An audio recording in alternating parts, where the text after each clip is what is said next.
ശിവകാർത്തികനെ നായകനാക്കി AR മുരുഗദാസിൻ്റെ പുതിയ ചിത്രമാണ് മദ്രാസി. എന്നാൽ ഈ ഒരു സിനിമ AR മുരുഗദാസിൻ്റെ ഒരു തിരിച്ചുവരവാവാം. കാരണം നിരവധി ഹിറ്റുകൾക്ക് ശേഷമാണ് താൻ പേട്ട എന്ന് പറഞ്ഞ സിനിമ ചെയ്യുന്നത്.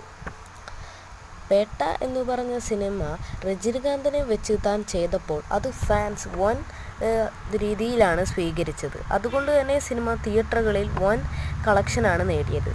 അതിനുശേഷം രജനികാന്തിനെ വെച്ച് തന്നെ അടുത്തൊരു സിനിമ താൻ എടുക്കുമെന്ന് പറഞ്ഞിരുന്നു. അത് ഫാൻസിനെ വളരെയധികം പ്രലോഭിപ്പിച്ചു.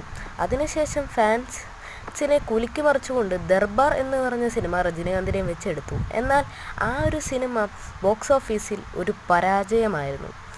അതിനുശേഷം തൻ്റെ ഒരു തിരിച്ചുവരവാവാം മദ്രാസി എന്നാണ് ഫാൻസിൻ്റെ ഒരു നിഗമനം.